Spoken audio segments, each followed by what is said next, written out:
प्यारे दोस्तों, आज की एक और खूबसूरत सुबह में आइए खुदा के कलाम की असीम सच्चाइयों में एक और डुबकी लगाएं। अपने सामने रखें इफ्सियों का खत, उसका चौथा बाब और उसकी 29वीं आयत। आज सुबह के लिए हमारा मजमून होगा डिस्क्राइब योर हार्ट। किसी ने बड़ी खूबसूरत बात कही, इंसान की आधी खूबसूरती उसकी जुबान में होती है। कौन सा शख्स कैसा है, उसकी गुफ्तगू से उसका अंदाजा लगाया जा सकता है, क्योंकि मत्ती की अंजील के 12वें बाब की रोशनी में जो दिल में भरा हो वो ही मुंह पर आता है। मुकद्दस पौलुस क्या तलकीन कर रहा है?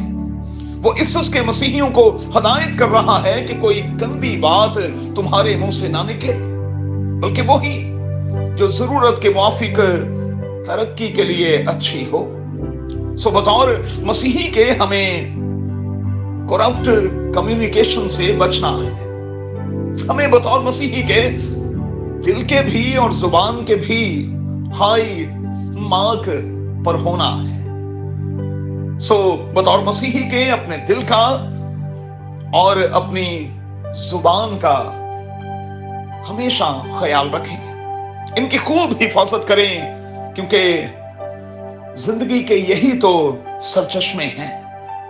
अब सवाल पैदा होता है कि मैं और आप दिल के कैसे हैं? अपने आप को जवाब दें। और अगर महसूस करते हैं कि कहीं कुछ गड़बड़ है, कमी और कमजोरी है, तो फिर खुदावंद से कहें कि खुदावंद तू मेरे दिल को तब्दील कर, संगीन दिल को निकाल और गोश्तीन दिल जो है उसे पैदा कर।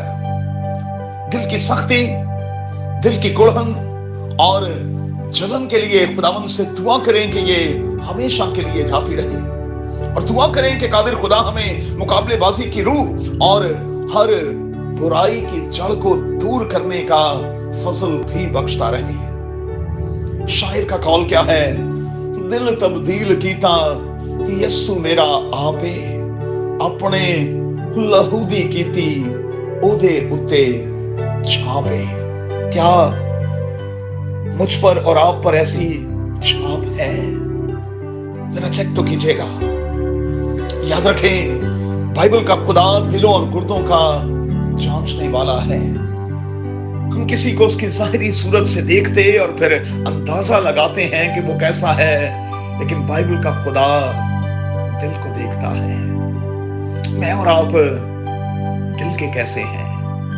अपने आप से पूछें। कादिर खुदा मुझे और आपको बड़ी बरकत दे। अपना बहुत ख्याल रखें। आमीन। If you want to see more content like this, make sure to like, share, subscribe, and hit the bell notification so you don't miss any new videos.